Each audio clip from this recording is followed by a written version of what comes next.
அர்ஜுனன் உடைத்த சக்கர வியூகத்தின் மாபெரும் கணிதம். மகாபாரதம் இந்திய வரலாற்றின் அசைக்க முடியாத அடையாளம். பாண்டவர்கள் மற்றும் கௌரவர்கள் இடையே நடந்த இந்த போரில் கிட்டத்தட்ட பூமியின் மக்கள் தொகையில் பாதிக்கும் மேல் இறந்தனர்.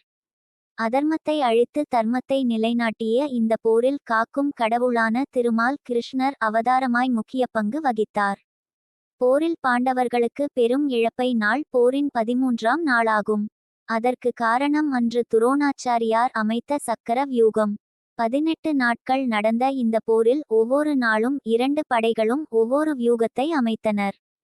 வியூகத்தில் கூர்ம வியூகம், திரிசூல வியூகம், கிரௌஞ்ச வியூகம் என பல வியூகங்கள் இருக்கிறது. இதில் மிகவும் கடினமான வியூகம் சக்கர வியூகம் தான். சக்கர வியூகத்தை உடைக்க தெரிந்தவர்கள் பூமியில் மிக சிலரே. பீஷ்மர், துரோணாச்சாரியார், பரசுராமர், அர்ஜுனன், கர்ணன், துருபதன். இந்த சக்கர வியூகத்தில் போர்த்திறமை மட்டுமின்றி கணிதமும் அறிவியலும் இருக்கிறது. அதனால்தான் அதனை உடைப்பது அவ்வளவு கடினமானது. சக்கர வியூகத்தின் பின் இருக்கும் அறிவியலை பற்றி இங்கு பார்க்கலாம். சக்கர வியூகம். மகாபாரதத்தில் சக்கர வியூகம் மிக முக்கியத்துவம் வாய்ந்தது. சிலர் இந்த வியூகத்தை பற்றி அறிந்திருந்தாலும் அர்ஜுனன் மட்டுமே இந்த வியூகத்தை உடைத்து வெற்றி கண்டதாக மகாபாரத்தில் கூறப்பட்டிருக்கும்.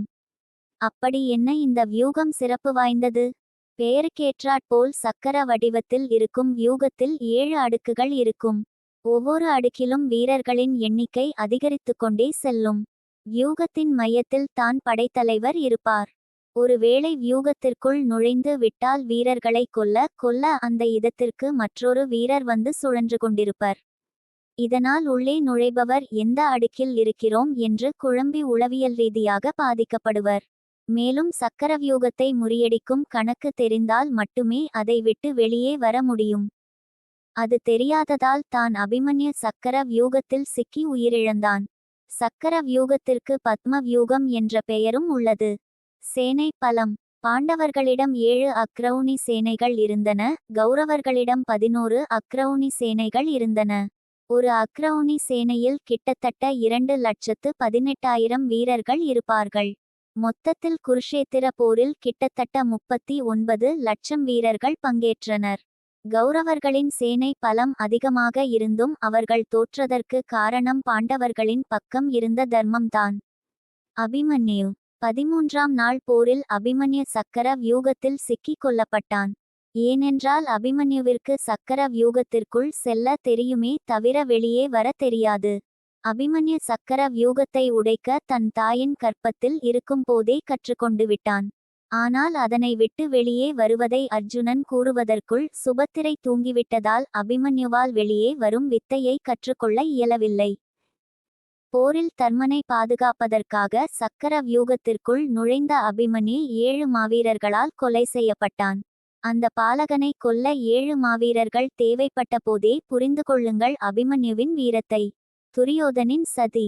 பீஷ்மரின் வீழ்ச்சிக்கு பிறகு துரோணாச்சாரியார் கௌரவ படைகளுக்கு தலைமை வகித்தார். சகுனியின் ஆலோசனைப்படி போரில் தர்மனை சிறைபிடித்து தருமாறு துரியோதனன் துரோணரிடம் கோரிக்கை வைத்தான். ஏனெனில் தர்மனை சிறைபிடித்தால் மற்ற பாண்டவர்களும் சரணடைந்து விடுவார்கள். அவர்களை மீண்டும் சூதாட்டத்திற்கு அழைத்து தோற்கடித்து வனவாசம் அனுப்பிவிடலாம் என்பது சகுனியின் சதியாக இருந்தது. துரோணரும் தர்மனை கொல்ல வேண்டிய அவசியம் இல்லாததால் இதற்கு ஒப்புக்கொண்டார். ஜெயத்ரதன். சிந்து ராஜன் ஜெயத்ரதன் வனவாசத்தில் இருந்த போது திரௌபதியை கவர்ந்து செல்ல முயன்றதால் பாண்டவர்களால் அவமானப்படுத்தப்பட்டான்.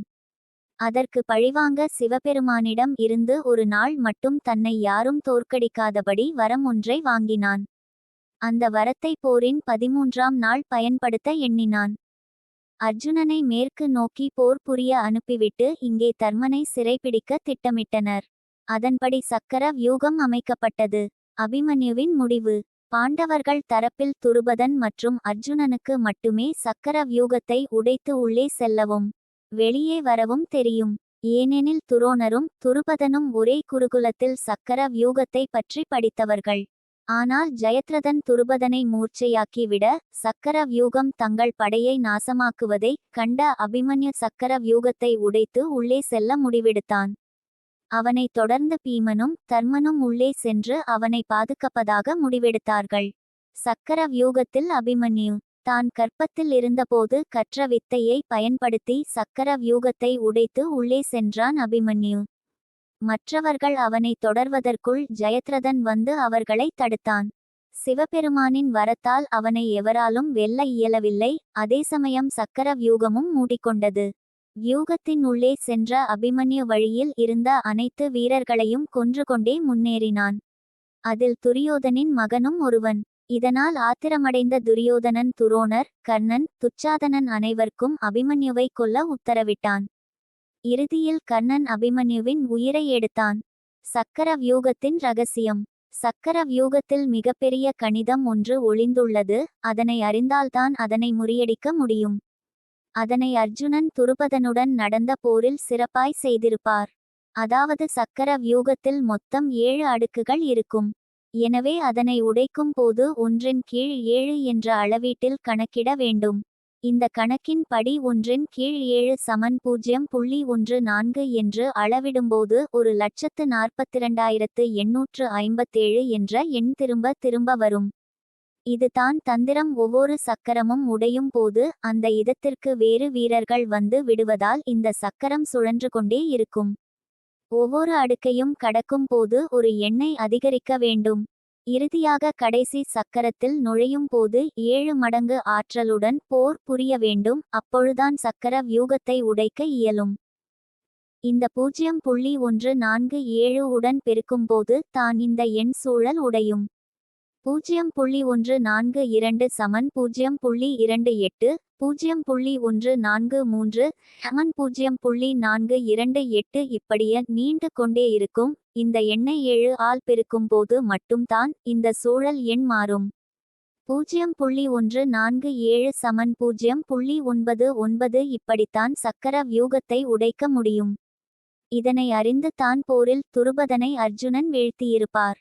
ஆன்மீகமும் அறிவியலும் இரட்டை குழந்தைகள் போல என்பதை நிரூபிப்பதற்கான உதாரணம் தான் இந்த சக்கர வியூகம்.